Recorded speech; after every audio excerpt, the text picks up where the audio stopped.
Good morning Bharat. मैं हूं अंजलि सिंह और आप देख रहे हैं हर पल न्यूज़, जहां हम आपके लिए तमाम नई बड़ी खबरें लेकर आए हैं। अमर उजाला की पहली खबर है कि तेज बारिश की वजह से दिल्ली एनसीआर में ठंड की दस्तक बढ़ गई है। दिल्ली एनसीआर में रविवार शाम को कई इलाकों में ओलावृष्टि के साथ तेज बारिश हुई।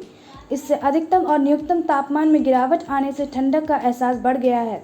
वहीं इससे पहले मौसम विभाग ने 24 और 25 अक्टूबर को बारिश की संभावना जताते हुए ऑरेंज अलर्ट जारी किया था, लेकिन मौसम विभाग का अनुमान है कि अगले 24 घंटे में मौसम साफ रहेगा और धूप खिलेगी। हालांकि तापमान में गिरावट से रात सर्द होगी। राजधानी में दिन में धूप और उमस रही। शाम को हवा की गति थम गई और बादल गहरने लगे। 5 बजे के बाद सड़कों पर अंधेरा छा गया। इसके बाद तेज बारिश का दौर 1 घंटे से भी अधिक तक जारी रहा। रात में भी रुक रुक कर हल्की बारिश होती रही। कई इलाकों में ओले भी गिरे। इससे वातावरण में ठंडक महसूस की गई। वहीं अमर उजाला की दूसरी खबर है कि 29 साल में पहली बार वर्ल्ड कप में लगी हमारे गले हार। पाक कप्तान बाबर रिजवान की सलामी जोड़ी भारत के खिलाफ अब तक की सर्वश्रेष्ठ जोड़ी बिना आउट हुए मैच जिता गई। वहीं भारत ने पहले बल्लेबाजी की। सिर्फ विराट कोहली 57 और ऋषभ पंत 39 की बदौलत भारत 151 रन बना सका है। शाहीन अफरीदी ने भारतीय ओपनर रोहित शर्मा 0 और केएल राहुल 3 को शुरुआत में ही आउट कर दबाव बढ़ा गए। पाकिस्तान को जीतता देख भारतीय दर्शक 16 ओवर के बाद ही मैदान से निकलना शुरू हो गए। वहीं दुबई में पिछले 14 टी20 मैच में 10 बार पहले गेंदबाजी करने वाली टीम जीतती है, इसलिए पाक ने टॉस जीत गेंदबाजी चुनी। भारत मैच हारा। उम्मीद नहीं, अगले मैच रविवार को न्यूजीलैंड के खिलाफ होगा। वहीं आज अमर उजाला की तीसरी बड़ी खबर है कि आत्मनिर्भर स्वास्थ्य भारत योजना करेंगे मोदी शुरू। बेहतर स्वास्थ्य के लिए चलाई जा रही योजनाओं में सोमवार को एक और कड़ी जुड़ जाएगी।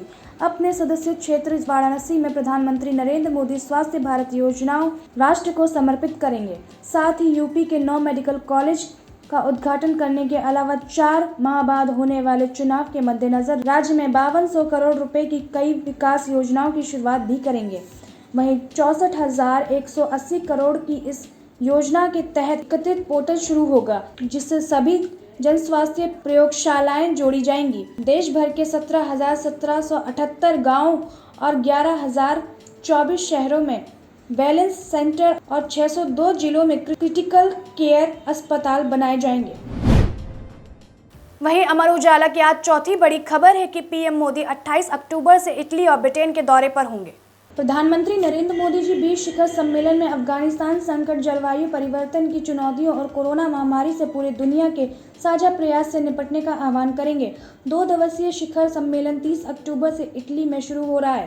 पीएम मोदी इटली और ब्रिटेन की 5 दिवसीय यात्रा पर बृहस्पतिवार को रवाना होंगे।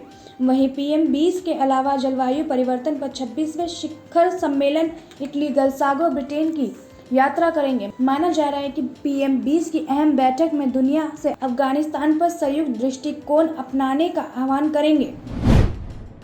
क्रूज ड्रग्स पार्टी मामले में नया मोड़ आ गया है। एक गवाह प्रभाकर सैल ने चौंकाने वाला दावा किया है कि शाहरुख खान के बेटे आर्यन खान को छोड़ने के लिए 25 करोड़ रुपए की मांग की गई थी। वहीं डील 18 करोड़ की पक्की होनी थी। शाहरुख खान ने तय रकम नैर्कोटिक्स कंट्रोल ब्यूरो को दे दी होती तो आर्यन खान गिरफ्तार होने से बच जाता। गवाह Prabhakar Sail cruise drugs case में गवाह नंबर 1 है और भगोड़ा गवाह केपी गोसावी का कथित बॉडीगार्ड रहा है। उनसे 23 अक्टूबर को दिए अल्फनामे में दावा किया है गोसावी व सैम ड्यूजा के बीच फोन पर बातचीत हुई थी, जिससे उसने सुना था 18 करोड़ की डील में से 8 करोड़ एनसीबी मुंबई के शीर्ष दर्शक समीर वानखेड़े को दिए जाने थे। बाकी रकम आपस में बांटनी थी, लेकिन जब डील पक्की होनी थी तभी शाहरुख खान की सचिव पूजा दलाली ने फोन उठाना बंद कर दिया। मेडर के बुटांडिया जंगल में आतंकियों के ठिकानों का पता लगाने के लिए जेल में बंद लश्कर-ए-तैयबा के पाकिस्तान आतंकी जिया मुआफसा को लेकर सुरक्षा बलों पर दहशतगर्दों ने हमला कर दिया। फायरिंग में मुफ्तार की मौत हो गई, जबकि पुलिस के 2 सेना 1 जवान शहीद हो गए। सूत्रों का कहना है कि मुस्ताफ को पुलिस वर्दी में ले जाया गया था। आतंकियों ने उसे भी पुलिस समझकर फायरिंग कर दी। देश का पहला स्वदेशी विमान वाहक विक्रांत दूसरे समुद्री परीक्षण के लिए रविवार को कोच्चि से रवाना हो गया, जहाज का पहला समुद्री परीक्षण इस साल अगस्त में किया गया था। कोचीन शिपयार्ड में निर्मित यह युद्धपोत सभी तरह के अंतिम समुद्री परीक्षण पूरे होने के बाद आजादी के 75वें वर्षगांठ के समय देश को समर्पित किया जाएगा। विक्रांत की लंबाई करीब 262 मीटर, चौड़ाई करीब 60 मीटर और इसकी ऊंचाई 59 मीटर है। कोरोना की तीसरी लहर से भारत अभी तक बचा हुआ है। इस बीच चीन, रूस सहित कई देशों में कोरोना के बढ़ते संक्रमण से यह सवाल उठने लगा है कि क्या कोरोना प्रकोप दिल्ली सहित पूरे देश में एक बार फिर बढ़ सकता है। वहीं लोग थोड़े आशंकित भी हो गए हैं, लेकिन विशेषज्ञ इस देश के लिए खास खतरा नहीं माना जा रहे हैं। एम्स के कम्युनिटी मेडिकल के प्रोफेसर व महामारी विद डॉक्टर संजय राय ने कहा कि चीन, रूस व यूरोप के कुछ देशों में संक्रमण बढ़ने से अभी देश में संक्रमण बढ़ने का खतरा नहीं है, लेकिन सरकार और वैज्ञानिकों का सतर्क रहना होगा, क्योंकि कोरोना वायरस के स्वरूप में कई बड़ा बदलाव होने पर ही संक्रमण बढ़ने का खतरा है। उन्होंने कहा जहां बड़ी आबादी पहले संक्रमित हो चुकी है वहां अब ज़्यादा संक्रमण नहीं बढ़ेगा, लेकिन जिस जगह पर अभी तक अधिक लोग संक्रमित नहीं हुए हैं वहां कोरोना की लहर रुक रुक कर आती रहेगी। देश में ज़्यादातर लोग कोरोना से संक्रमित हो चुके हैं, इसलिए अब यहां अधिक फर्क नहीं पड़ने वाला। चीन कोरोना के संक्रमण का ठीक से रिपोर्ट नहीं करता। प्राकृतिक संक्रमण ही कोरोना की नई लहर से बचाव में सक्षम है।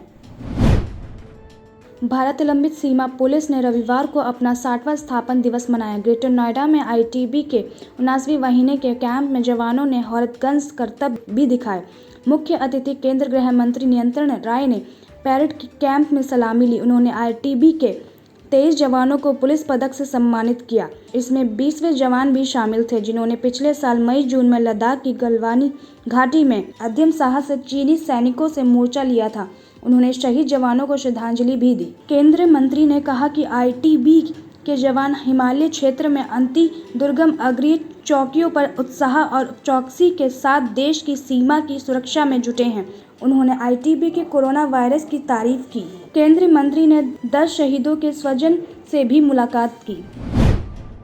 दिल्ली में आतंकी हमले की आशंका को देखते हुए पुलिस की तैयारियों को जांचने के लिए लाजपत नगर के तीसरी माले में मॉक ड्रिल का आयोजन किया गया। मॉक ड्रिल के दौरान माल में आतंकवादियों के घुसने की सूचना मिली थी। के बाद पुलिस और अन्य एजेंसियों को मौके पर भेजा गया। पुलिस कार्रवाई के दौरान एक आतंकी मारा गया, जबकि 2 आतंकी पकड़े गए। 2 लोग घायल भी हो गए। हालांकि उन्होंने समय रहते हुए उपचार के लिए मूलचंद अस्पताल में भर्ती भी करा दिया गया।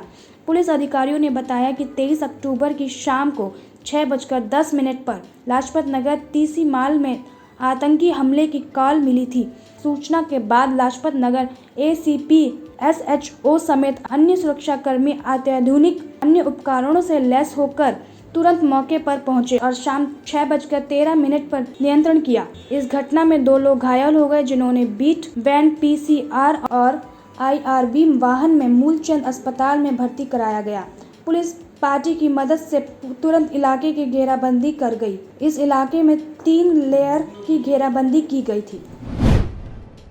बिरसा मुंडा का जिक्र करते हुए प्रधानमंत्री ने कहा कि देश अगले महीने उनकी जयंती मनाएगा। उनके जीवन में हमें कई अच्छी बातें सीखने को मिलती हैं। मसलन में हमें अपनी संस्कृति पर गर्व होना चाहिए। बिरसा मुंडा ने भी अपनी संस्कृति, अपने जंगल और अपनी जमीन की रक्षा के लिए संघर्ष किया था। उन्होंने सामाजिक बुराई को खत्म करने के लिए समाज को जागरूक भी किया। सबसे व्यस्त सड़कों में से एक आईटीओ पर बसों की वजह से लगने वाले जाम को खत्म करने के लिए यातायात पुलिस ने नीले रंग के जरिए अलग बस लेन चिन्हित की है, मगर बस तभी तक लेन में होती हैं जब तक पुलिस वहां खड़ी रहती है। दोपहर 3 बजे सड़कों पर वाहनों की संख्या तो कम थी, मगर बस चालक आगे निकलने की होड़ में ना तो बस लेन का ध्यान रख रहे थे, ना ही सुरक्षित ड्राइविंग कर रहे थे। राजधानी में प्रदेश कांग्रेस सोमवार से 70 दिनों तक पोल खोल यात्रा की शुरुआत कर रही है। प्रदेश कांग्रेस अध्यक्ष चौधरी अनिल कुमार के मुताबिक इस यात्रा में कांग्रेस कार्यकर्ता 70 दिन अलग अलग 70 विधानसभा क्षेत्रों में कार्यक्रम करेंगे। उन्होंने कहा कि भाजपा और आम आदमी पार्टी के सरकारों के भ्रष्टाचार, निष्क्रियता और अक्षमता को उजागर करने के लिए पोल खोल यात्रा निकाली जाएगी। इस यात्रा में दिल्ली के सभी 272 वार्डों को शामिल किया जाएगा। यह यात्रा कुल करीब 700 किलोमीटर ही होगी। उन्होंने आरोप लगाया कि भाजपा और आप के नगर निगम के शासन ने दिल्ली को बर्बाद कर दिया है। दोनों पार्टियों के भ्रष्टाचार ने निगम को कांगल कर दिया है, जिसके परिणाम स्वरूप सफाई कर्मचारी, शिक्षकों, नर्सों, डॉक्टरों और कर्मचारियों के कई महीनों से वेतन नहीं मिला है। उन्होंने कहा कि पोल खोल यात्रा भाजपा और आपकी सरकार के भ्रष्टाचार, अक्षमता को उजागर करेगी।